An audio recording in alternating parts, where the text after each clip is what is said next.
Alhamdulillah wa sallallahu wa sallam ala nabiyyina Muhammadin wa ala alihi wa sahbihi ajma'in.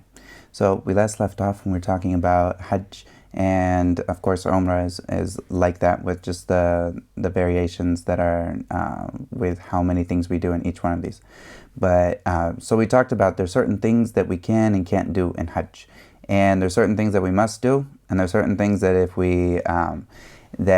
we miss it, then like the arkan, which are the pillars, if we miss these things, then our Hajj is not completed. And so it's not acceptable, of course. If it's not completed, it's not acceptable, and it doesn't count until we come with these things. And we talked about, what if someone misses one of these things? What does he do? He comes up with it until, so like if he missed one of the arkan, then he's still in Hajj until he finishes it. But what if he makes a mistake?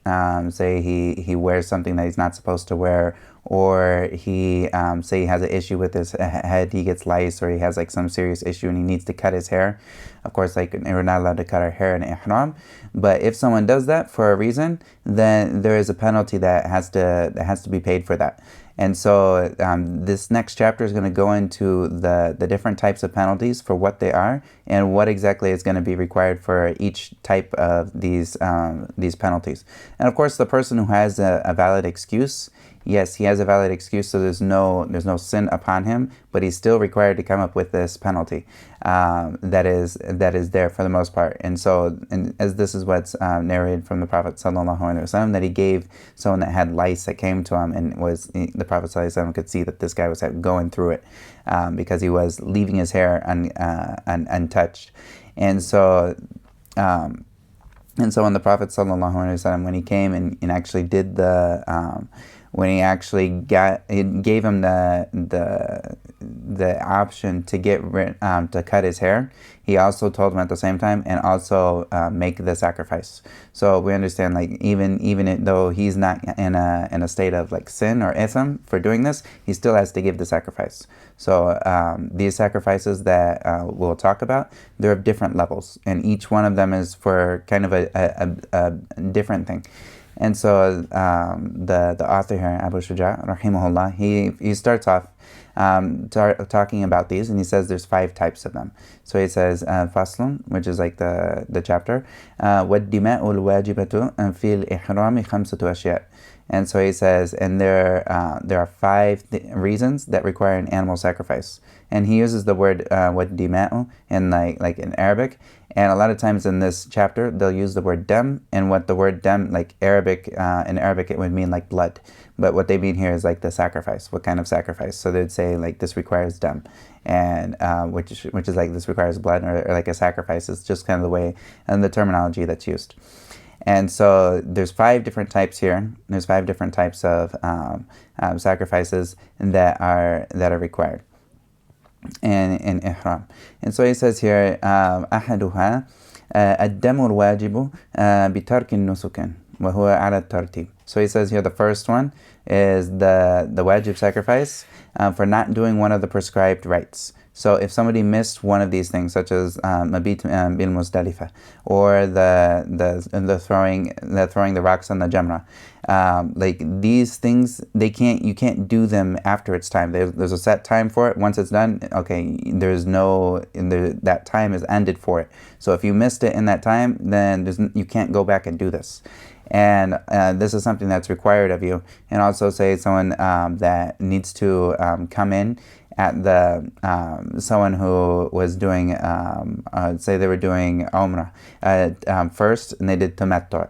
And so this is something that he'll talk about as well, as this is he missed one of the things that is important for him. So like, of course, one of the wajibat was when somebody enters ihram, they need to enter from the miqat. And so if they're not at the miqat when they come into ihram, or they're not before that when they start the ihram, but they start ihram after they went past that barrier of the miqat, then this is something that requires a sacrifice, or for them to go back to the miqat. So the person who does tamattu', he's not doing that, because of course this is when he does the Umrah first, and then he stays in Mecca until the time of Hajj. And so him staying in Mecca till the time of Hajj means that when he starts Hajj, he's not starting the ihram at the miqat, but rather he's already in Hajj. So he has to, so in this, he's missing one of these things that is obligatory normally for him to do. Of course, it's not, he has an excuse, as this is like a valid excuse for him to have,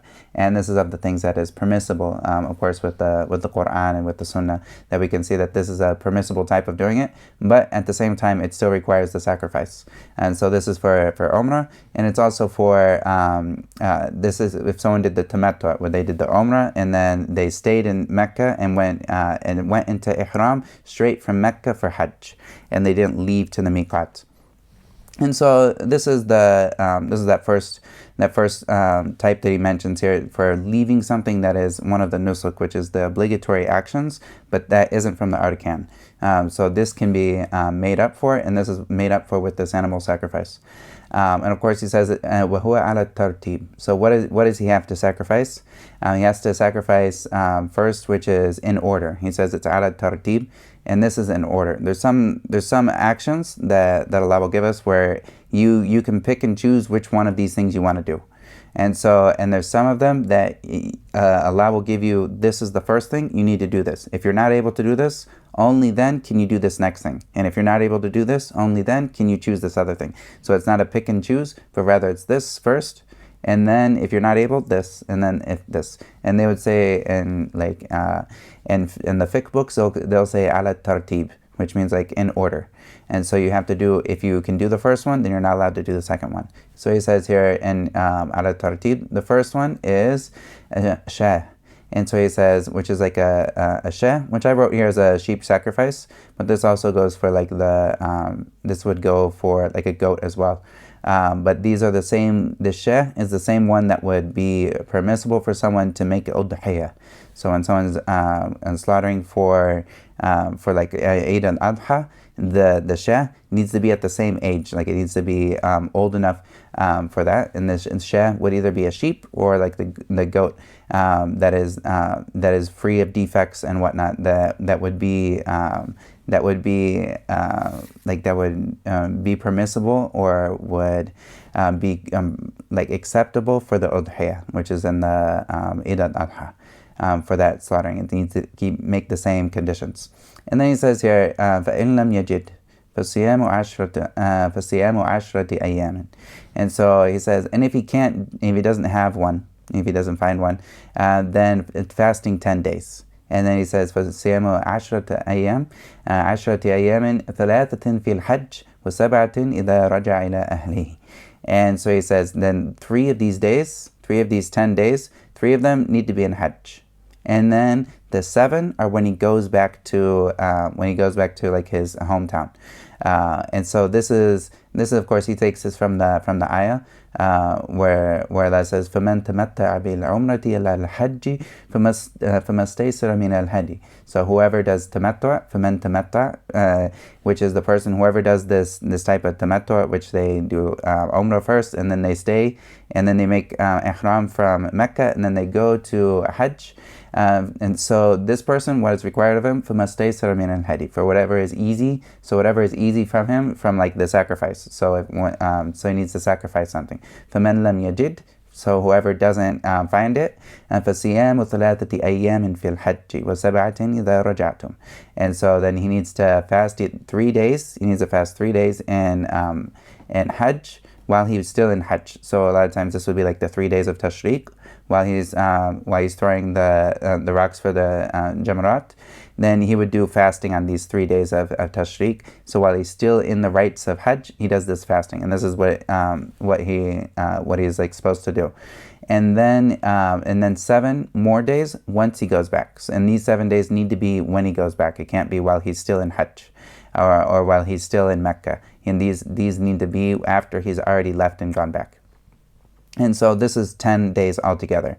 And this is for the person who misses one of these things that it's obligatory for him to do, or he does one of, so like if he misses one of the nusuk, then he needs to do this.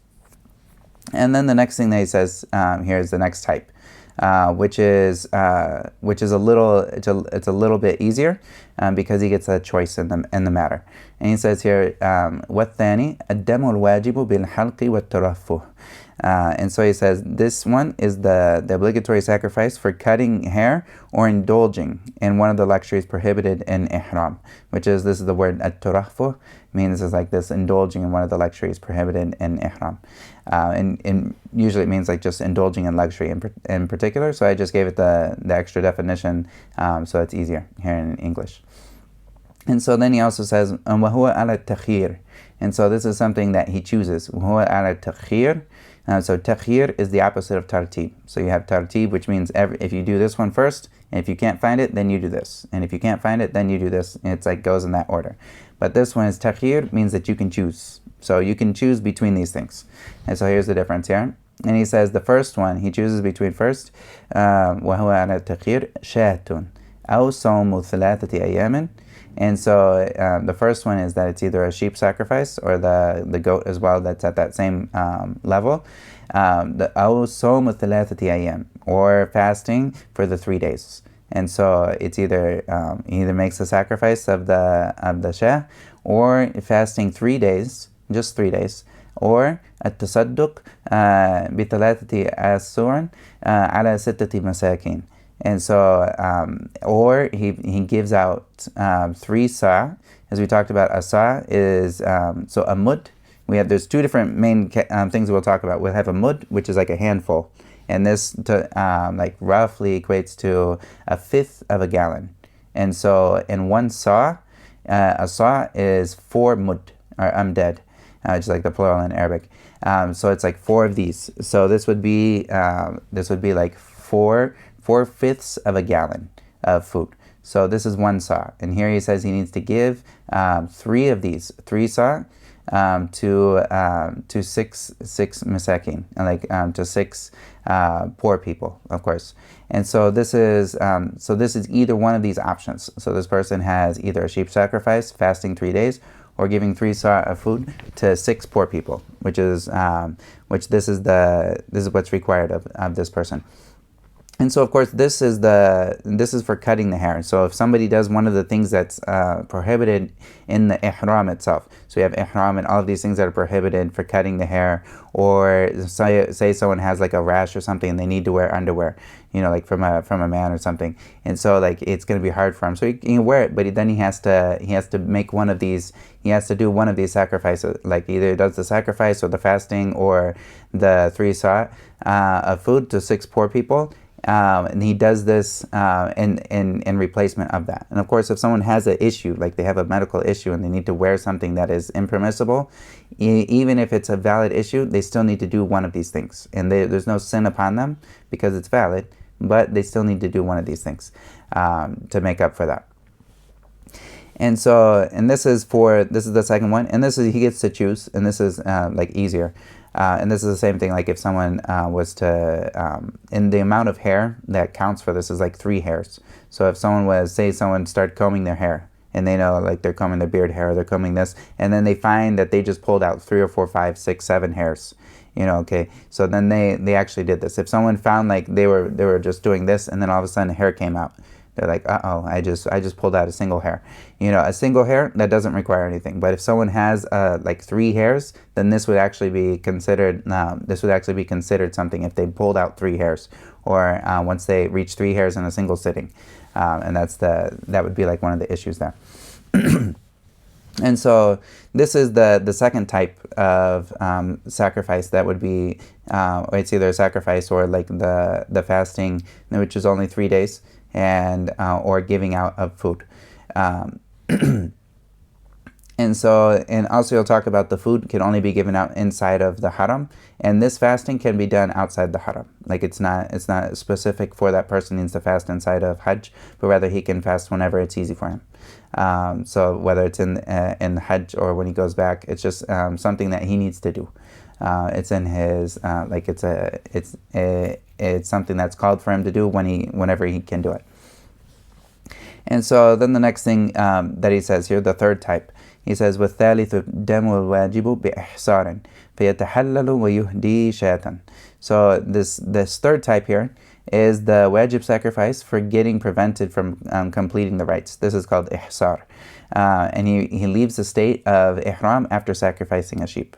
So if someone gets stopped on the road, say they're not able to make, whether it's Umrah or Hajj, so they go into ihram while they're going to Umrah, and then something happens. Maybe it's something severe happens in their life. Maybe they have like a medical issue that happens, or where they're not able to finish, or the road gets blocked and there's no way to make it there. So this is what you would call like ihsar, which is that getting prevented. And so how does he get out of ihram? Like ihram, when someone starts the rites of Hajj or Umrah, they're commanded to finish it. وَأَتِمُّ الْحَجَّ وَالْعُمْرَةَ لِلَّهِ. So like they're commanded to finish this Hajj and Umrah. So if they're not able to do this, فَإِنْ أُحْصِرْتُمْ فَمَا اسْتَيْسَرَ مِنَ الْهَدِيِ. And so like if you're stopped or prevented from doing this, of course you would look and see, is there any way that I can finish this, the Umrah or Hajj, like then if you can't do it, the road's blocked or something serious happened and whatnot, all the flights are canceled and nothing, it's going to be very, very difficult and whatnot. And then فَمَا اسْتَيْسَرَ مِنَ الْهَدِيِ. Then at this point, then he would make the sacrifice. And of course, this is for the one who has the sacrifice, or he would get one and do that. And so like this would be at the place that he is. It doesn't have to be, of course, not in Mecca if he's prevented from being there. And so also when Allah says, وَلَا تَحْلِقُوا رُؤُوسَكُمْ حَتَّى يَبْلُغَ الْهَدْيُ مِحِلَّهُ. And then Allah says, and don't cut your hair, like don't cut like the hair on your head, رُؤُوسَكُمْ, and until the sacrifice is completed, until like the sacrifice reaches its place and it's sacrificed. And so this is, the person stays in ihram until he makes the sacrifice, and then after that, once the sacrifice is done, then he can get out of ihram. And so this is the thing that's important. The author he mentions here that he leaves the state of ihram, so he stays into it until he sacrifices the sheep. So he leaves the state of ihram after sacrificing the sheep or the goat. That is both of these. Anywhere I put like sheep, it can also be a goat as well. And so this is the third type of dam. And of course, the person who is ever stuck in this situation, of course, there's no like itham upon him. Like he's not a sinner for this thing. Of course, he did what he tried, and he's not able to do it. He's not able to finish. So in this case, he just makes this and he comes out. And then and if somebody has like a medical condition and they think that there's a possibility that they're going to be prevented or something might happen and they're not going to be able to finish, they can make a condition when they come into ihram. They can make a condition like between them and Allah, that their place of coming halal, like getting out of ihram, is wherever they're prevented. So like wherever I'm prevented, they can make a condition. Wherever I'm prevented, this is my mahalli or mahalli. And so like this is the place where I become like I get out of ihram. So if I'm in ihram and then something happens and I can't finish it, then this is this is where it ends. So they can make this condition at the beginning, and this is narrated in the Sunnah that the Prophet ﷺ allowed someone to do this and to make this condition, and then at that point there wouldn't be anything upon them if that thing happens and then they're not able to complete it.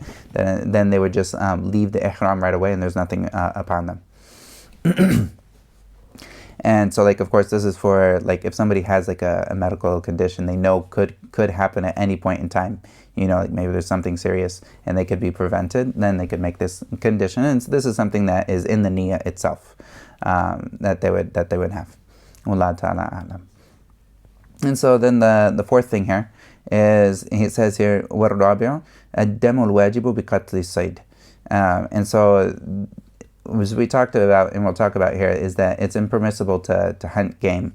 And when someone is in ihram, it's impermissible for them to hunt. So they're not allowed to hunt at all if they're in ihram. This is regardless of the place that they're at. So if someone starts in ihram, say they're not even in the haram yet, but they started ihram. So once they're in ihram, they're not allowed to hunt, and they're not allowed to hunt. And this is from what Allah says, لا تقتلوا الصيد وأنتم حرم.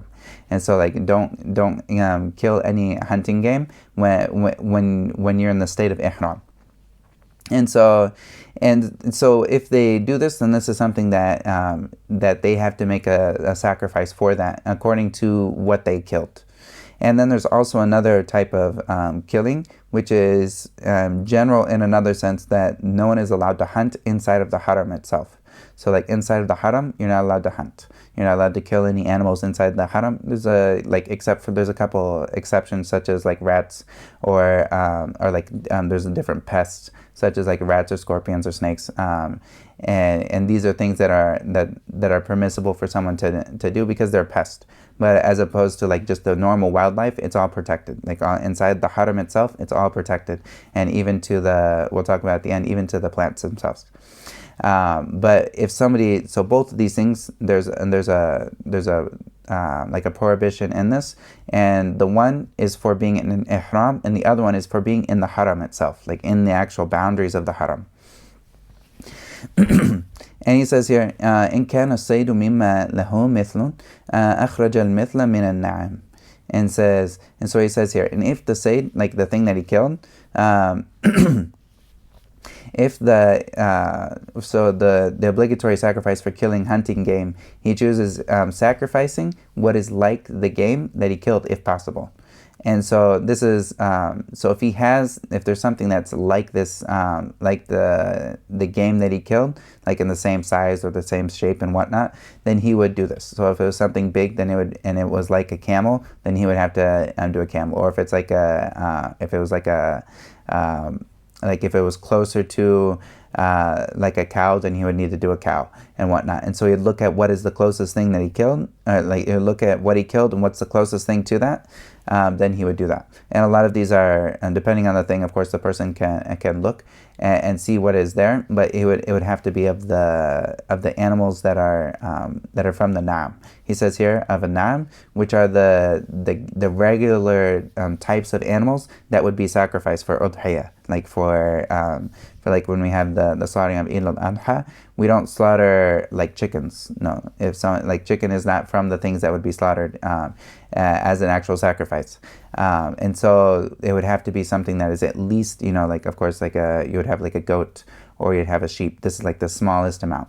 And so if he's not able to do this, then at that point, he says, or he can do, or he can choose here. He says, أو أن قومه واشترى بقيمته طعاما وتصدق به.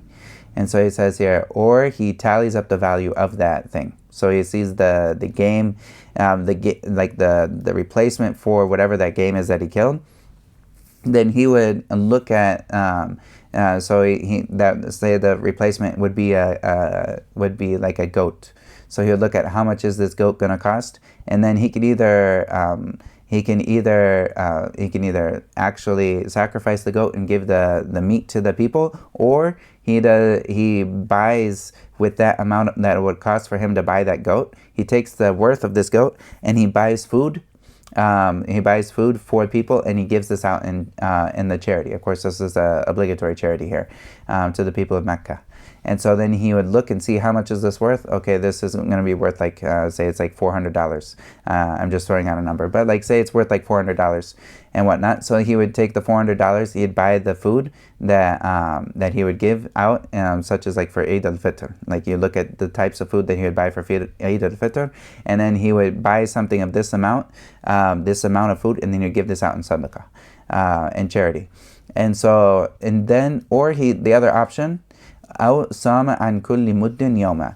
And so then the other option, say he doesn't have the money to do this, then he can fast for every single. He looks at how much food if he were to purchase this food, like I mentioned this last option, he looks at how much food would he have purchased, and then he takes how many mud, like amdad, like these handfuls, which is each mud is it's like 1/5 of a gallon. So how many 1/5 of a gallon would this equal? And for each one of these 1/5 of a gallon that would come from it, he would fast 1 day for each one of these.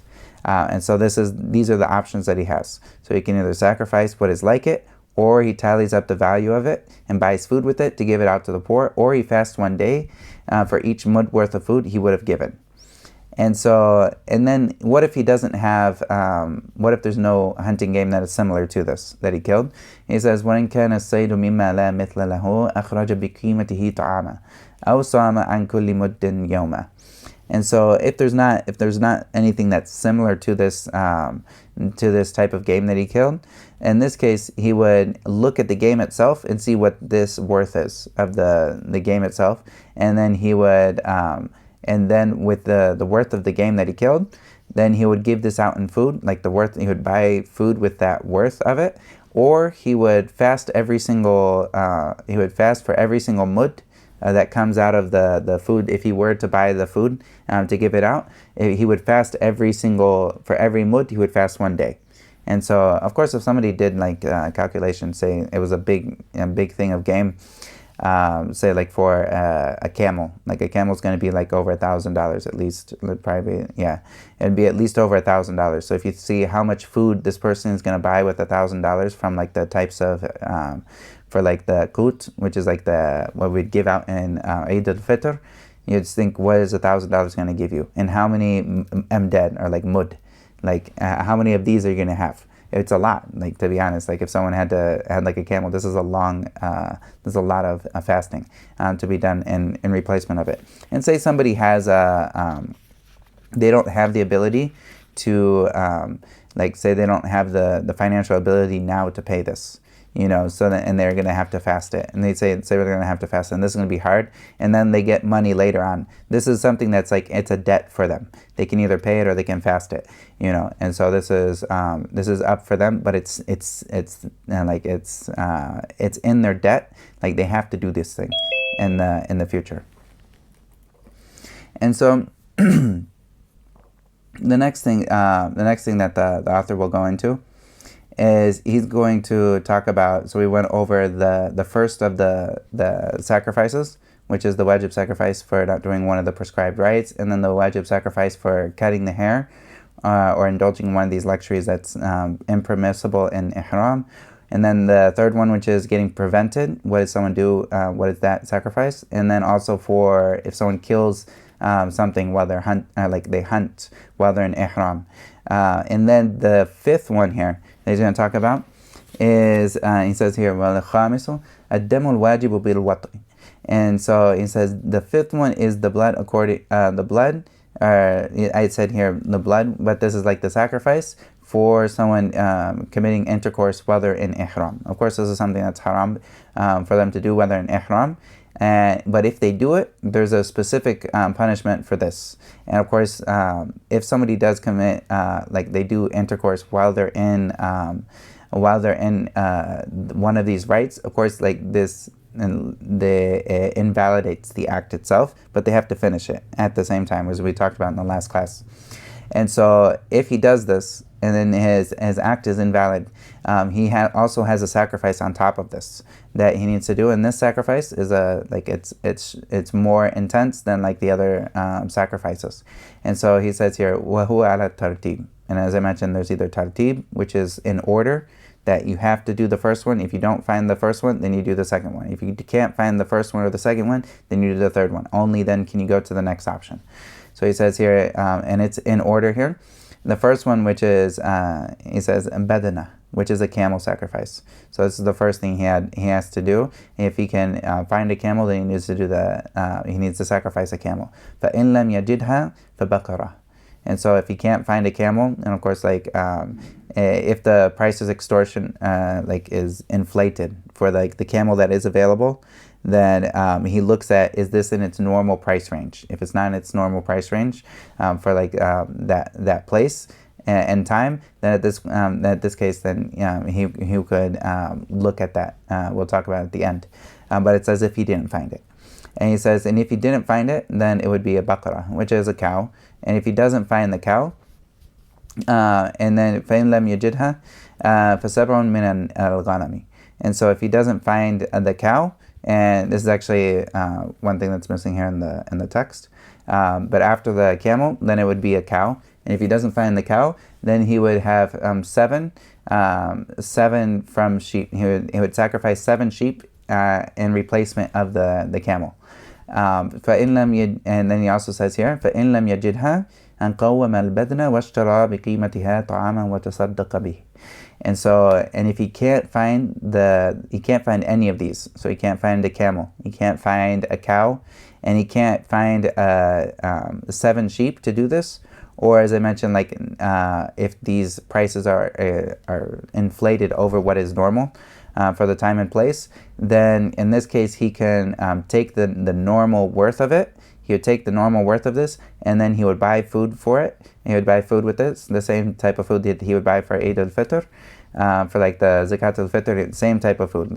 He would buy this food with it, and then he would give it out in sadaqah with that amount of money that would be the same worth as buying the camel.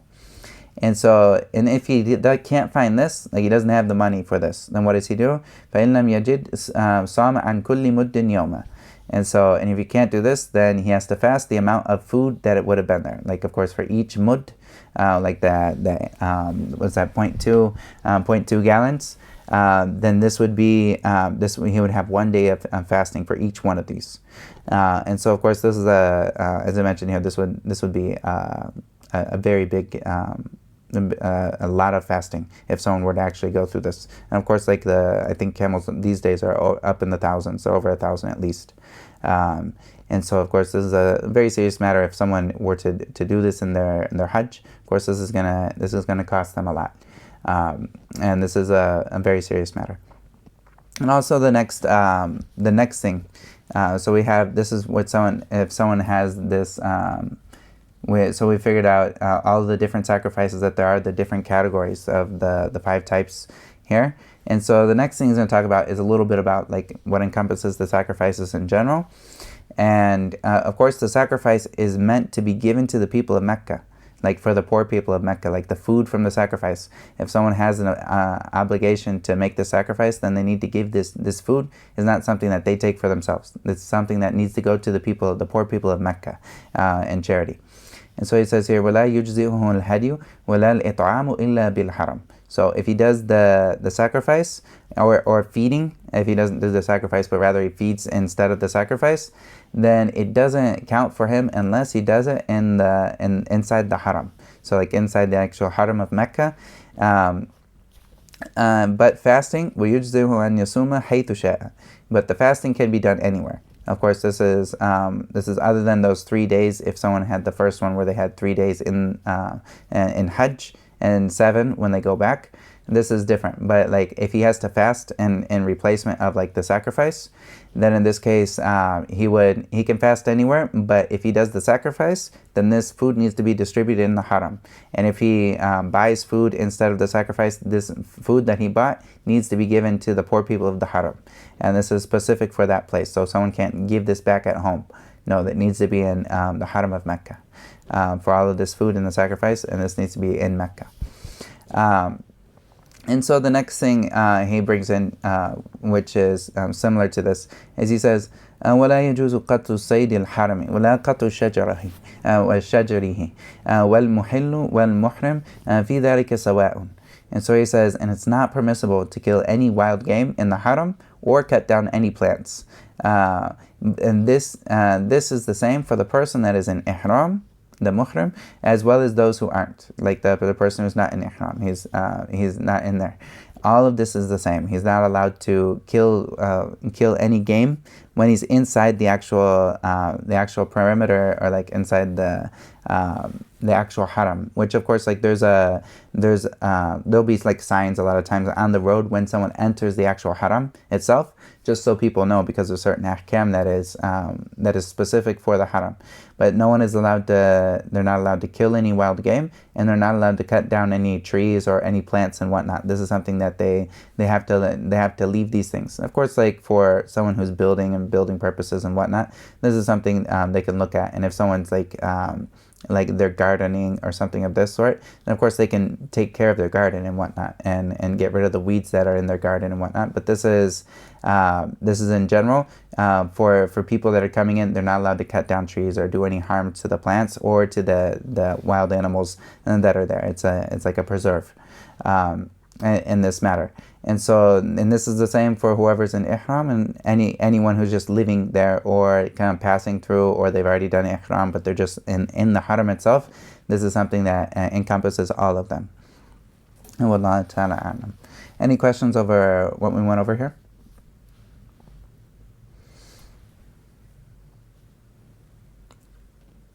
Assalamu alaikum wa rahmatullahi wa barakatuh. Wa alaikum assalam wa rahmatullah. If someone mistakenly kills hunted game in the haram, is the meat permissible to eat afterwards? That's a good question. I'm not exactly for sure. I don't think that it's impermissible, but I'm not for sure. Wallahu a'lam.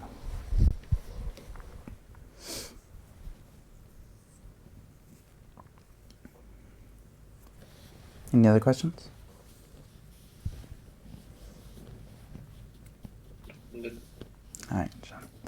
So with this completes all of the chapters that have to do with the ibadat, all the acts of worship, and so this is so after this, the way that the author he breaks up the book is he breaks it into the next section is going to be mu'amalat, which is like the acts of trading, buying, selling, trading, loans.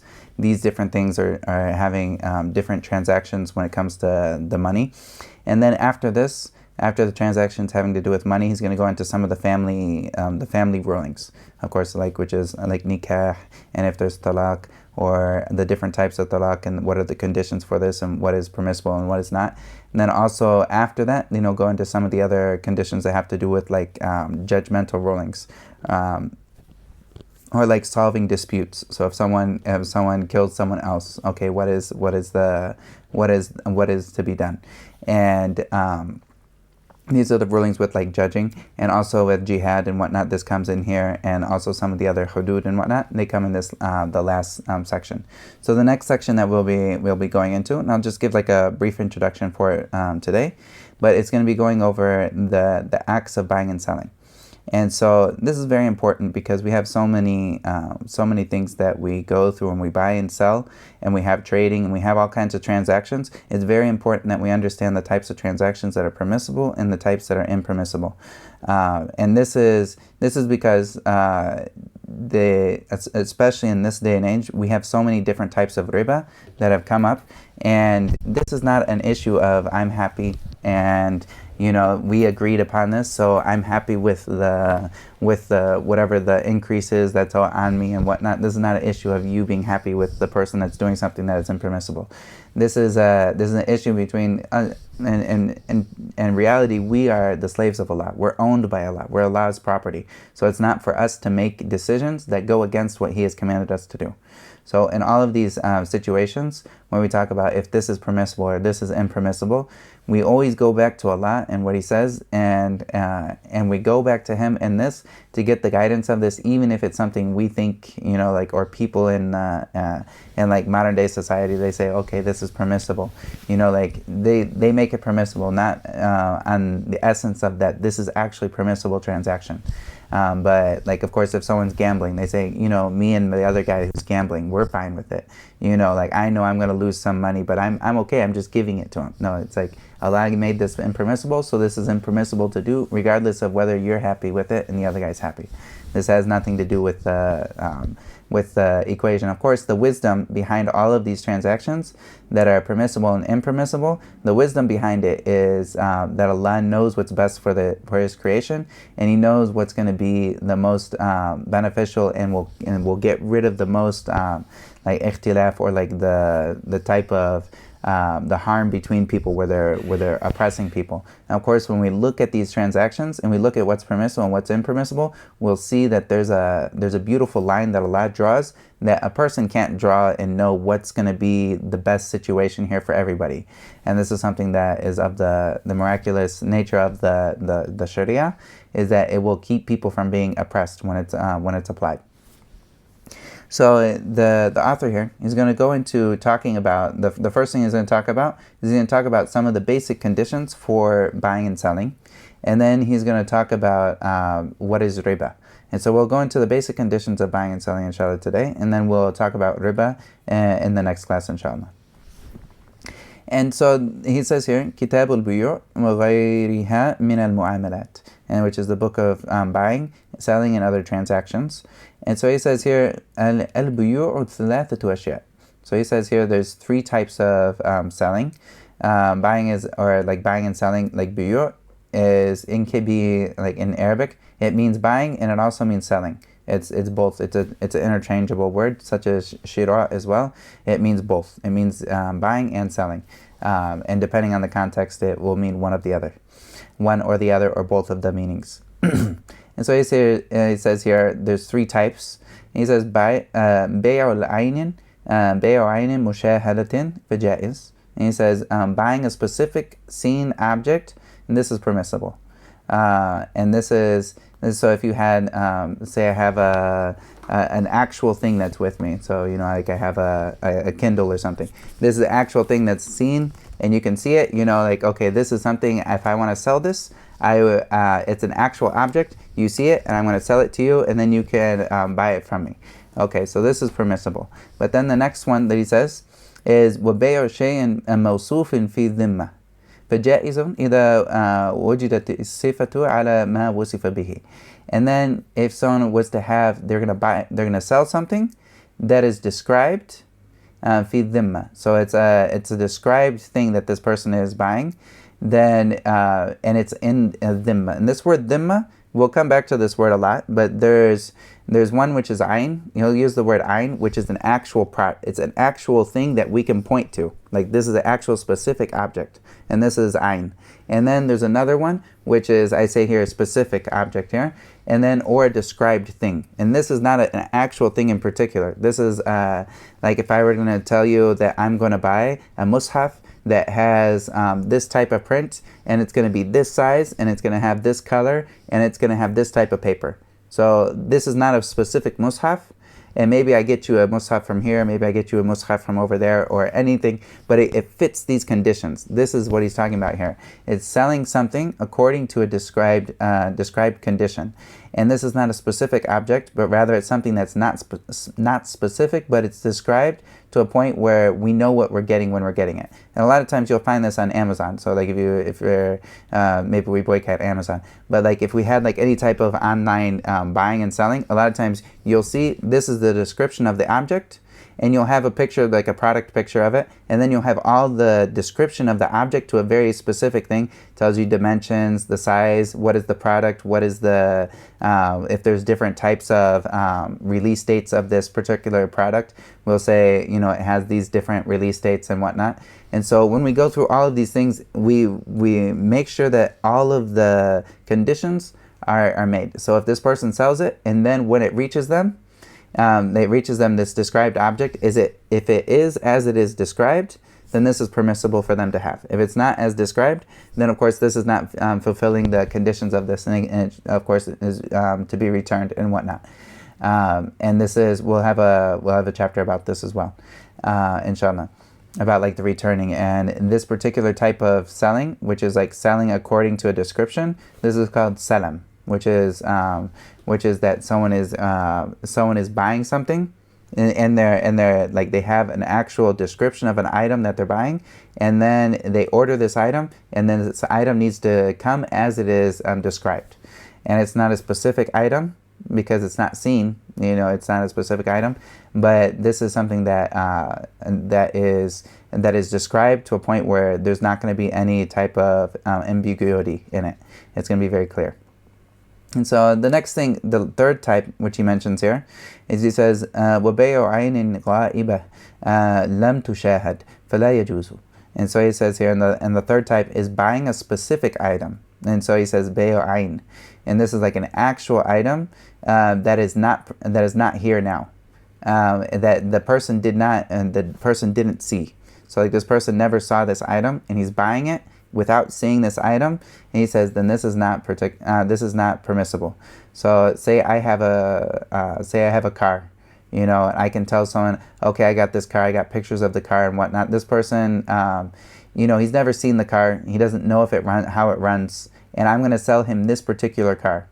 Like, this is my car, this, that, and the other. It's got, maybe I tell him it's miles and whatnot, but he's never seen the car and it's an actual particular car. Then he needs to actually see this, and of course this is the view of the Shafi'i madhab, but he needs to actually see this object for him to actually buy it. And the same thing if someone is selling like land.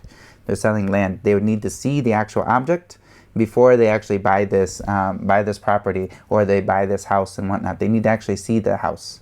And of course, the Shafi'i madhab, which is what we're studying here, there's some aspects of the Shafi'i madhab which are a little more strict than other madhabs. And in this particular masala, if there's something that is not seen, even if it was given pictures and whatnot, this is not quite the same as seeing it. Wallahu ta'ala alam. Even though like we can have pictures and we can show people pictures, but it's not the same as seeing it. So it would fall into this thing which is the aynul ghaib, which is something or ghaiba that is not here. And the reason for this is, of course, there's a hadith that the Prophet ﷺ, he prohibited bay al-gharar, which is any type of buying or selling that is ambiguous. Like, we don't know what exactly, or there's something that is going to be like, we don't know what we're buying. So if there's anything that you're trying to buy and you don't know exactly what it is, then this is something you need to know what the thing is that you're buying.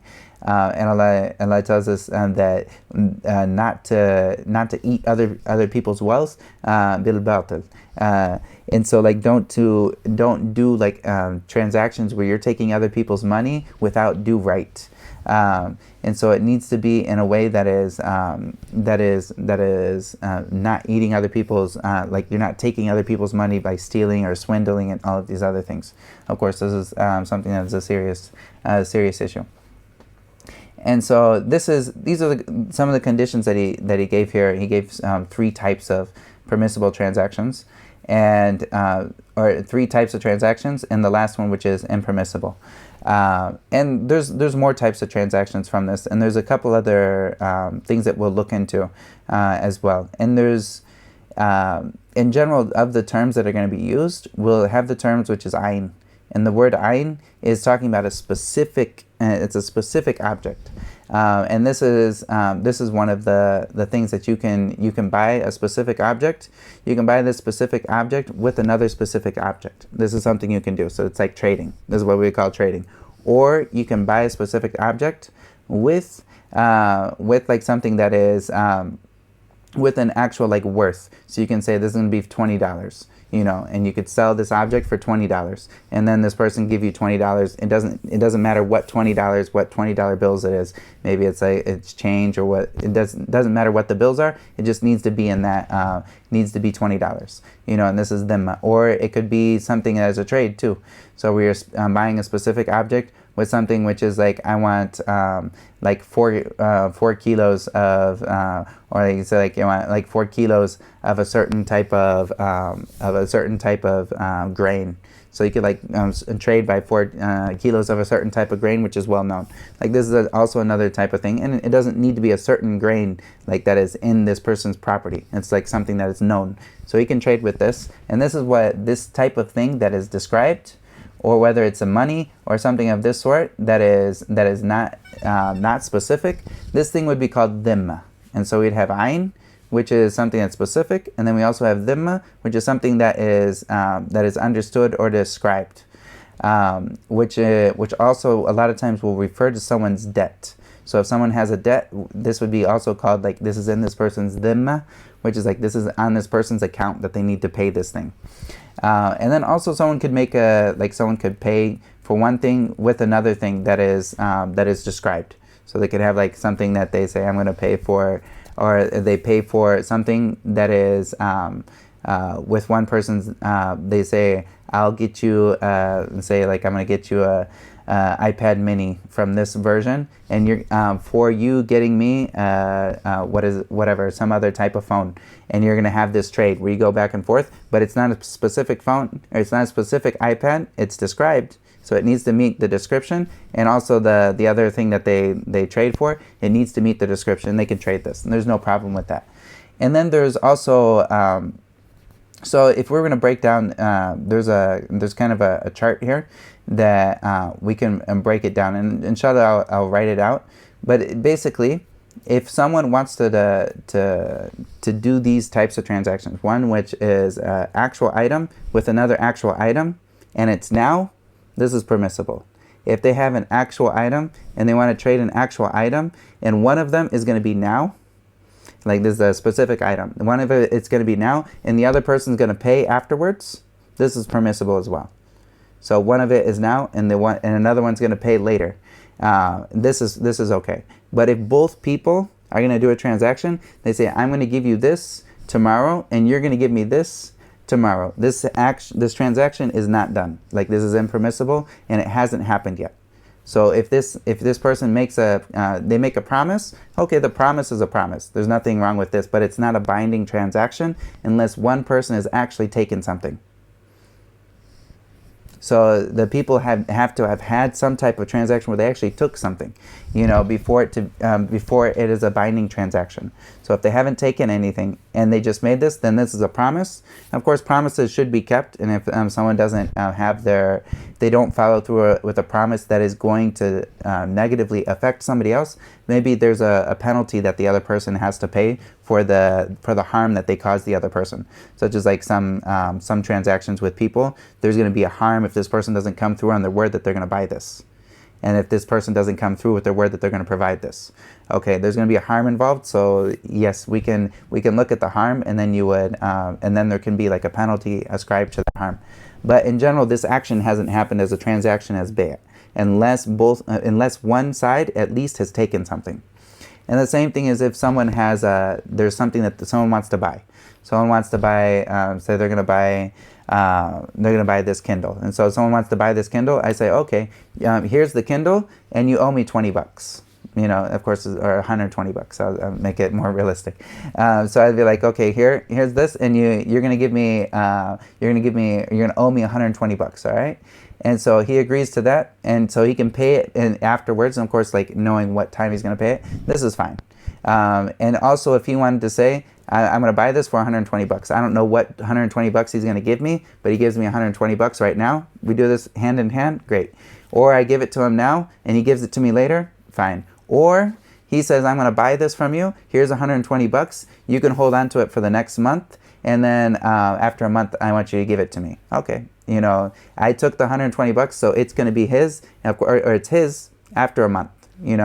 And so this is binding upon us. This transaction happened, and it's binding upon us. So this is permissible. But if he said I'm going to give you $120 tomorrow, and this you'll give me tomorrow, okay? This is not a binding transaction because it's not now. There's nothing here that is now. So there needs to be at least one part that actually happened for it to be a binding transaction. And then the same thing is if someone says, as we talked about, this was an ayn with dhimma. So like the dollars would be like a dhimma. And so if somebody was to do, and they're going to say, I'm going to give you, what is it? I'm going to give you a new iPhone 15 that is the iPhone 15 Pro with, 256 gigabytes. This color. This is what you're gonna do, and you're gonna pay me. However much this is. Say it's like $1,000, and so he's gonna do this. And so if he says, this is what you're gonna pay, this is this, and then all of a sudden they give each other the money, and then he gives them another one. Okay, this is a binding transaction, even though it wasn't something that was specific, and he didn't see it. He bought it, and then he got it. Okay, this is right away, no problem.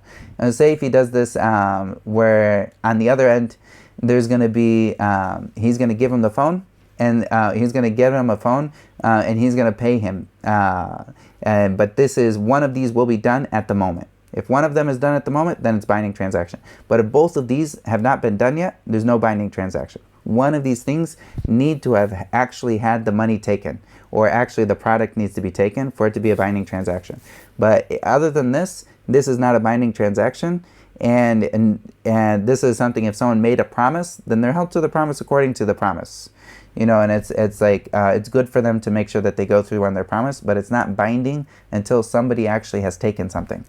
And of course, if there are issues, of course, with with harm that is involved with somebody not coming through with their promise, then of course this is something that you can look at as a penalty that would be have to be paid to make up for that harm. So say like someone has a certain schedule that they break their schedule up for them to do a certain service, and so this person doesn't make the actual, like they don't make the actual appointment. This person's time slot has already been made, so there's going to be, even though he didn't get anything for not making the appointment, there's going to be a penalty associated with this person for the fact that he stopped other people from getting this appointment that is possible for this person's time. So of course it's allowed for them to take a penalty for that, but that's not actually like a transaction buying and selling, but rather that's like a penalty that would be involved there. And so these are some of the types of transactions. And last thing, we'll go over just a couple of the conditions for the actual thing that is being sold here. And so the author here, Abu Shujaa, he says, وَيَصِحُّ بَيْعُ كُلِّ ظَاهِرٍ مُنْتَفَعٍ بِهِ مَمْلُوكٍ. And so he gives these things that it's permissible, and it's he says yasih, like this is a valid transaction to buy or sell anything that is pure and it's not najis. So this thing can't be najis, or like that is najis like from its very essence. Muntafa'in bihi, and it needs to be something that benefits.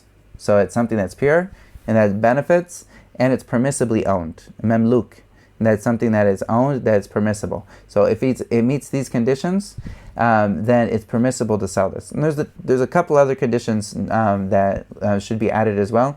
Is that this is something that you can actually give. Like this is something that you can actually give this person this thing.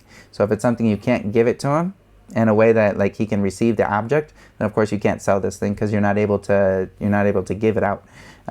Such as like selling a bird that's in the sky.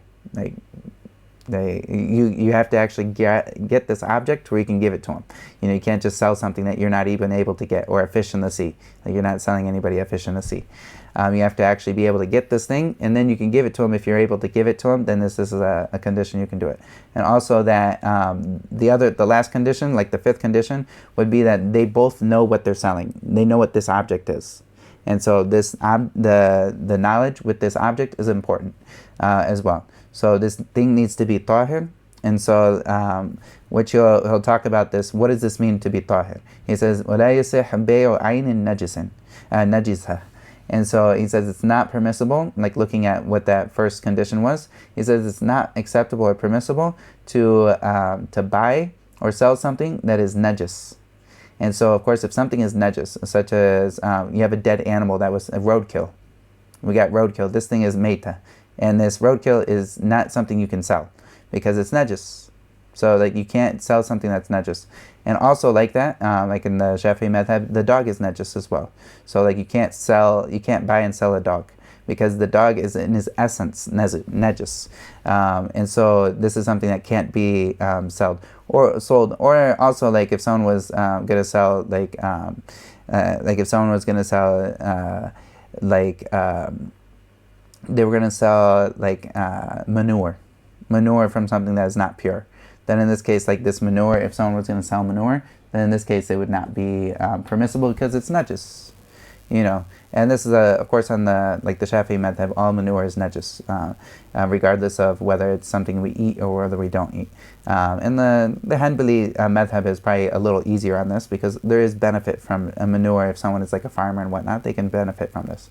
But on the Shafi'i madhab, like if it's a najis, then you can't buy and sell it. And so also when we talked about the second condition here that we talked about was muntafan, which is something that's beneficial. So if it's not beneficial, then this is also not something that is permissible to buy or sell. And the act of like being beneficial, he says وَلَا مَا لَا مَنْفَعَةَ فِيهِ.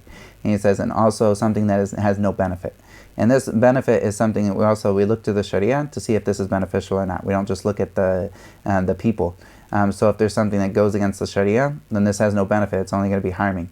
And so this is like if someone was going to sell books of the kuffar that are like kufriya, Like these are books have a lot of kufr in them, and it's something, whether it's sihr, magic, or whether it's some type of new age philosophy or Buddhism or some of these other things. There's no benefit in these books. These are only harm, and it's only something that's going to harm people. So it's not permissible for them to sell this, and this transaction doesn't go through. It's not a valid transaction. And the same thing is like if someone was going to sell musical instruments. Selling musical instruments is not permissible, because like musical instruments are not permissible, and there's no benefit in it. So like selling the musical instrument, this is not permissible. Of course, if you were to break it into different parts and sell it as like wood or like metal, this is something, but as a musical instrument, there's no selling a musical instrument, and this is not permissible. And because there's no benefit, there's no benefit in that. Or like a benefit that is looked at in the lens of the Sharia. This is something that's harmful. And the same thing is like if someone was going to sell something that doesn't have a benefit. Another like example of this is someone selling like two kernels of corn. Like 2 kernels of corn doesn't do anything for anybody. So you selling it for $10 and you want 2 kernels of corn, like this has no benefit. So like, of course we're not gonna sell something this is of eating people's money without a right. And so this is not permissible for someone to just sell something that's ridiculous, that has no worth, and then they're selling it and it has no worth in and of itself. Yeah, this is not permissible. Or something that's harmful and there's no benefit, like someone was going to sell like the examples that some of the authors or like the explanators or like the fuqaha will give is like an aqrab, which is a scorpion. So it's selling a scorpion. There's no benefit in the scorpion. It's going to harm you or something. So of course I know there's people that collect it, and a lot of times they'll say that we don't even look at the people that collect it because this has no benefit. Or like if you're gonna sell something that's just harmful to people, like this is not a permissible type of transaction. Wallahu ta'ala a'lam. And so this is where the author he goes in and talks about these things. And of course it needs to be like whatever the transactions are, of course it needs to be something that is pure, and it needs to be something that is beneficial, and it needs to be something, he said that the third one was memluk, which is something that's owned. So if you don't own an object, you can't sell what you don't own. And so this type of selling is called bay' al-fuduli. But if someone was to say, he goes up and he's going to sell your car for you and you don't know about it. So he comes up, and a guy, he sees your car and he goes up to another guy and he says, hey man, you like this car? Yeah, I'll sell it to you for, what is it, $20,000. It's a good deal, right? And so he's like, okay, I'll buy it. And so like this action did not happen. He didn't buy anything because this is not his car to sell. So you can't have someone, of course, sell something that they don't own. So it's important that the person actually owns what they're selling, especially if it's an actual object. If they're selling something that is in their, that is something that they're going to provide for this person down the line, okay, then this is a different thing. But it needs to be something that's owned if they're selling an actual object. And of course they have to, if they're going to sell something on someone else's behalf, then this is that other person who's selling it, and they're just a middleman in making sure that they're doing this on the other person's behalf. So they would be like considered a wakil, as we'll talk about that in the future, inSha'Allah.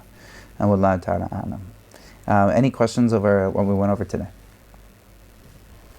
And of course, think about when we go through these classes. Think about the things that you like, the different types of transactions that you go through, and think about how it relates to what we're going through here. And also, feel free to ask any questions and think about questions to ask, because of course this is a very important.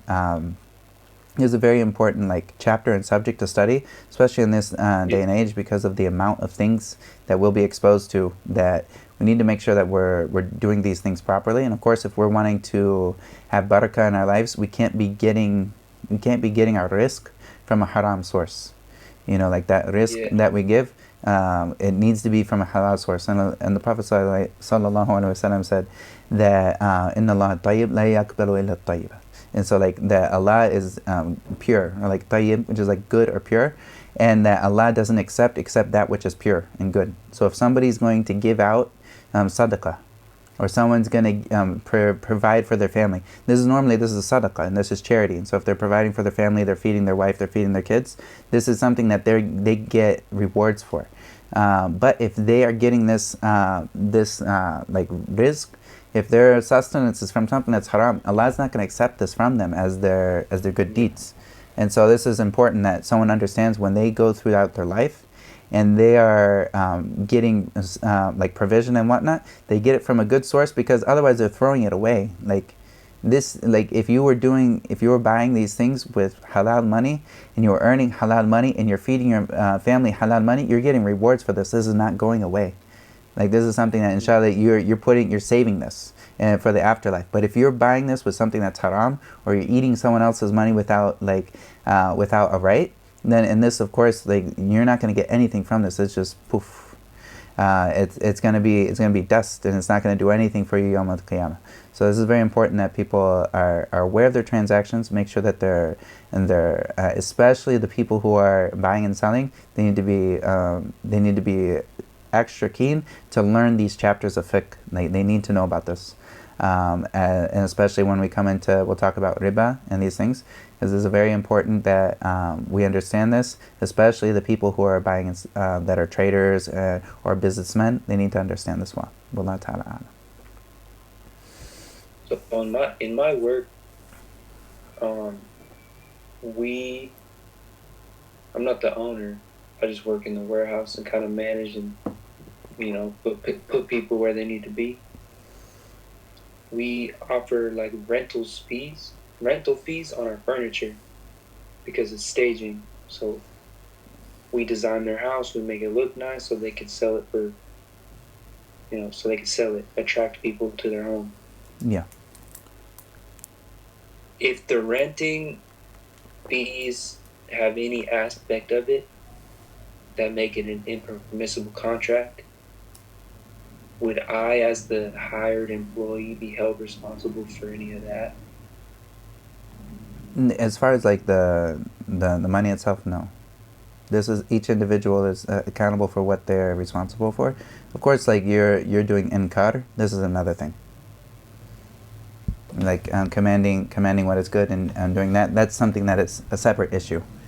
But so if you know that there's something that's impermissible that they're doing, then you should try to let them know that this is something you should avoid. Yeah, and I'm not really sure if it's impermissible or not. I'm just wondering if there was aspects that say charged a late payment fee that was unfair, or I don't know. I haven't looked into it that hard. Yeah, late payment fees. There's a way of going about it, and there's permissible ways of it, and there's impermissible ways. Allah ta'ala. You can look into one of the contracts and do a little practical experiment or demonstration. Yeah. Also just a general concept, when someone is working with other businesses, they're only responsible for the things that they're doing, that they're actually in, like the relationship that they have with the business themselves. This is what they're responsible for. And if the only time that would be like different than this is, say someone is supporting a business that the whole point of the business is something haram, and they're going to be supporting haram. Okay, this is the issue. Such as someone works at Pizza Hut in America. Okay, like you're definitely going to be selling pork. And this is like, there's no way that you're going to get away from selling pork. Yes, you're not the one who's wanting to sell it personally, but no, you're spreading it. So this is like, of course, you're in it. As opposed to someone who's working with a corporation that has they have impermissible transactions in like the upper rings of it. But between you and them, there's nothing impermissible. Okay. Okay. You just got to first start with the services you provide. Yeah. And are you helping anyone? Like Allah says, وَتَعَوَنُوا عَلَى الْبِرِّ وَالتَّقْوَى وَلَا تَعَوَنُوا عَلَى الْإِثْمِ. And so like that, we're not allowed to help each other. We're supposed to help each other with good and righteousness, but we're not allowed to help each other with itham, or like things that are sinful. So if you're helping people with sinful things, this is in general, you stay away from it. If you're ever helping someone go towards sin, like if someone was working at a cinema, like okay, you're helping someone like do sin, like for even like mostly you won't come into a single like a movie or anything that's that you're gonna see like uncovered women, and so of course this is an issue. فلذلك فادع واستقم كما أمرت ولا تتبع أهواءهم وقل آمنت بما أنزل الله وأمرت لأعدل بينكم الله ربنا وربكم لنا أعمالنا ولكم أعمالكم لا حجة بيننا وبينكم الله يجمع بيننا وإليه المصير.